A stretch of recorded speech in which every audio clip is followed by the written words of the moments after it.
di Instagram ada yang bertanya, pertanyaannya kayak yang semalam sih, tapi boleh diulangi.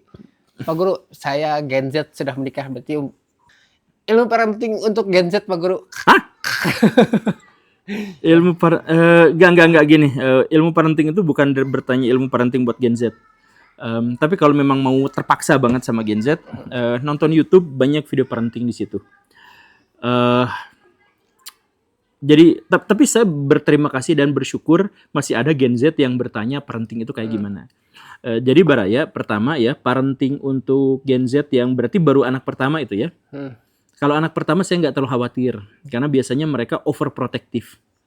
Biasanya anak kedua dan ketiga itu udah terbiasa gitu. Jadi kalau anak kecil, anak pertama itu main di luar gitu ya, itu langsung diperhatikan, langsung diambil gitu, diciduk. Tapi kalau anak kedua, anak ketiga gitu, udah makan kucing juga udah dibiarin gitu. Biasanya gitu. Pengalaman sebagai anak kesekian dibiarkan. Nah, jadi pertama di YouTube itu udah banyak sekali, di TikTok udah banyak sekali, di IG sudah banyak sekali parenting-parenting yang seperti itu. Silahkan ditonton sama-sama gitu ya. Itu yang pertama, tapi memang harus nonton. Kemudian yang kedua, biasakan untuk googling. Biasakan, jadi jangan hanya ngedengerin orang ngomong, tapi ada ChatGPT, ada Gemini, manfaatkan untuk bertanya. Karena saya tuh punya teman, prihatin banget, sakit hati saya juga sampai sekarang tuh. Ketika anaknya lahir seminggu 2 minggu, terus anaknya tuh nangis terus gitu. Karena kan anak kecil biasa nangis terus tanpa sebab gitu. Karena dia belum bisa ngomong, jadi dia gatal, dia apa tuh, kita juga nggak tahu kenapa gitu kan. Nah, nangis terus, karena nangis terus akhirnya apa? Sama dia tuh dibatek gitu. Didatangkan tukang urut gitu. Tukang urut. Ada tukang urut bayi yang tradisional itu dibatokin. Wah, anaknya tuh sampai jejeritan kayak gimana gitu. Nangisnya kayak gimana. Tapi katanya ya demi kebaikan bersama gitu. Itu saking bodohnya tuh. Coba googling dikit gitu kalau misalkan mau. Tapi kan... Oh, ini berarti baru-baru ya di era sekarang? Iya, di era sekarang. Itu seumuran dengan anak saya. Lahirnya tuh bareng. Beda jam gitu. Nah, jadi satu sampai sakit hati si anaknya tuh... Iya, lagi nangis tuh malah tambah jerit. Nah, setelah dibatak sejam atau 1,5 jam gitu, jeritannya tuh, kan si anaknya tuh capek, berhenti nangis. Terus kata si tukang pijitnya tuh kan akhirnya berhenti nangisnya. Saking capeknya dia nangis. Sebodoh itu gitu. Orang tua di zaman sekarang tuh masih ada yang kayak gitu. Kalau misalkan dia bertanya soal Gen Z yang, berarti kan dia nanya parenting, berarti diduga udah nikah. Iya. Setiap kali kalau misalkan ada Gen Z atau mungkin dia baru lulus SMA menikah, komentar-komentarnya, buset, besar segini udah nikah, gue aja belum, dan lain. Biasanya generasi sebelumnya tuh. Ini ada pertanyaan kayaknya dari generasi milenial. Pak Guru, saya milenial, tapi saya pengen Pak Guru bahas dong tentang fenomena living together. Jadi dia belum nikah, tapi living together. Fenomena barat ini. Bahasa asingnya mah kumpul kebo ya. Buffalo gathering. Ya, kalau misalkan konteksnya itu adalah agama dan moral ya tentu saja itu gak ini gitu ya. Dan kalau misalkan ngikut kepada barat, di barat juga sebenarnya jadi masalahnya tuh gini, ada satu masalah yang belum terselesaikan seperti yang dari dulu saya tuh katakan gitu. Jadi sebenarnya manusia secara biologis tuh seharusnya dia begitu dia mengalami gejala-gejala kedewasaan secara biologis, maka dia tuh harus nikah. Karena momen pernikahan itu kan muncul karena manusianya udah siap kawin. Jadi kawin dan nikah itu sama di zaman dulu tuh. Begitu. Nah, makanya orang-orang di zaman dulu menikah tuh di usia dini. Bukan gara-gara itu pedofilia, bukan gara-gara itu adalah pernikahan dini, bukan gara-gara apa. Tapi memang secara biologis begitu manusia matang, ya berarti dia tuh harus ini gitu. Nah, kalau di zaman sekarang ketika sudah revolusi industri itu mengubah semuanya. Termasuk juga laki-laki harus punya karir, perempuan harus punya pendidikan dan sebagainya. Nah, ini tuh menunda pernikahan, dan akhirnya pernikahan yang awalnya biasanya 15 tahun menjadi 25 tahun. Dan karena itu maka selama 10 tahun ini orang-orang tuh jadi hasrat seksualnya sudah muncul tapi kawinnya belum boleh. Jadi yang paling jauh mereka hanya bisa cokil, paling jauh tuh. Nah, ini tuh sebenarnya tidak dipersiapkan oleh evolusi biologis kita. nggak disiapin. Kita tuh nggak disiapin untuk itu gitu. Untuk menunda, jadi pas udah punya hasrat tapi tidak bisa melampiaskan, itu tuh nggak didesain untuk itu. Nah, akhirnya apa? Akhirnya kemudian muncullah mekanisme yang namanya pacaran. Jadi pacaran itu melampiaskan sedikit hasratnya untuk bisa ya tidak, jadi hasratnya agak terbuang sedikit gitulah. Nah, itu jadi pacaran itu kalau kata orang adalah untuk PDKT, bullshit, bohong. bukan untuk saling mengenal. Pacaran itu saling membohongi. Di dalam pacaran itu isinya adalah kita berusaha tampil baik di depan dia, dia berusaha tampil baik di depan kita. Itu bukan apa adanya. Bahkan ketika kita berani mengentuti satu sama lain, itu bukan apa adanya. Karena apa? Karena pacaran itu adalah tujuannya adalah untuk bisa menaklukkan hatinya dia. Karena itu kita tuh tampil semaksimal mungkin, sebaik mungkin gitu. Jadi kalau pacaran udah bobrok, maka sesudah pacaran itu jauh lebih bobrok. Nah, karena yang ditampilkan sebaiknya gitu, aja gitu, apalagi yang jeleknya gitu. Nah, tapi intinya pacaran itu sebenarnya bukan untuk PDKT. Pacaran itu adalah untuk mengatasi gap antara tuntutan biologis untuk harus kawin di usia 15 tahun dengan akhirnya menikah baru di usia 25 tahun. Itu. Nah, jadi saran saya yang paling kompromistis adalah udah aja nikah ke KUA tanpa resepsi. Tanpa persepsi. Iya, tanpa resepsi. Udah aja gitu. Berarti kan nikah tuh. Nikah tinggal serumah kan. Ya udah, santuy-santuy aja di situ gitu.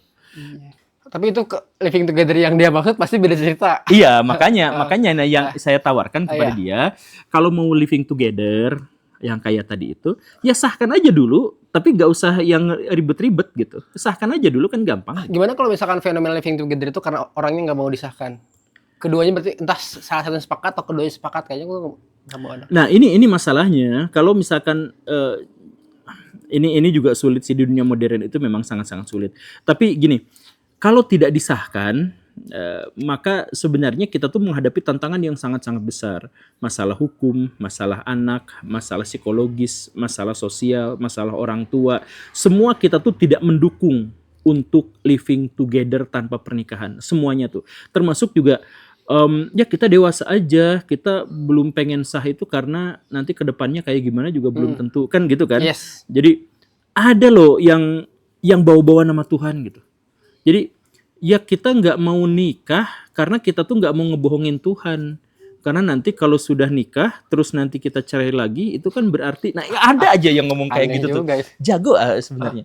Nah, ya gak gitu juga konsepnya. Jadi kalau misalkan balik lagi ke moral ya, tujuan dari moral itu sebenarnya adalah untuk membuat masyarakat dan individu itu hidup baik-baik saja gitu. Itu tujuannya tuh seperti itu. Nah, kalau memang sejak awal sudah tidak mau sah, ya nyewa aja yang harian gitu. Nyewa harian tuh ya sama-sama dosa, tapi itu relatif tidak menyakitkan dibandingkan dengan yang punya hubungan jangka panjang gitu. Ya sama-sama haram gitu ya. Cuman kalau misalkan kita sudah bersama lama, itu tuh kan ada perasaan, ada ikatan gitu. Yang ikatan tuh kemudian emang tujuannya bukan untuk, saya nggak ngerti itu gimana. Berarti orangnya memang tidak komitmen atau gimana? Iya, berarti dia mau kesenangannya tapi dia nggak mau tanggung jawabnya. Itu living together. Ya, gitulah berarti. Ini satu lagi Pak Guru. Udah panjang. Apa? Satu lagi nih, kayaknya jarang juga yang nanya kayak gini sih. Setelah kembali kita ngurusin kombat yang soal perhutanan, ada orang yang bertanya sebaliknya. Pak Guru, saya punya tabungan nih. Kalau saya minta saran, bolehkah saya minta saran? Boleh. Saya harus kuliah dulu, nikah, buka usaha, mana dulu nih? Saya punya tabungan. Terus? Apakah saya harus nikah dulu, kuliah dulu, buka usaha dulu? Saya punya tabungan, apakah saya harus, tabungannya berapa? Nah itu kita nggak tahu tabungannya berapa nih. Ya saya nggak bisa menjawab dengan variabel yang sesedikit itu gitu. Kalau misalkan ini contoh ya, kasih angka misalkan 100 juta. Oke, gini lah, kalau misalkan punya tabungan 100 juta, untuk laki-laki nikah yang ideal tuh dianya sudah punya pemuas kebutuhan pokok, sandang pangan papannya sudah ada. Itu aja dulu lah. Jadi kalau misal sudah punya rumah, sudah punya usaha, ya silahkan nikah. Nah, setelah itu kompromikan juga apakah dia bisa apakah dia mau kuliah dan sebagainya. Gini ya, kuliah di Indonesia itu bukan untuk meningkatkan kualitas pekerjaan di masa depan. Tapi itu adalah formalitas. Jadi biasanya jadi gini nih ya, kuliah itu sebenarnya adalah untuk menjadi akademisi, bukan untuk menjadi praktisi. Pada umumnya begitu. Kalau untuk jadi praktisi, sebenarnya lulusan SMA juga kompeten. Bahkan sampai jadi wirausahawan, SMP juga sebenarnya kompeten. Nah, untuk kuliah itu tujuannya adalah untuk akademisi. Karena di situ kita belajar berpikir kritis, kita belajar berpikir skeptis, dan sebagainya. Nah, justru ketika kita terlalu pintar untuk urusan-urusan akademik, biasanya nggak kaya.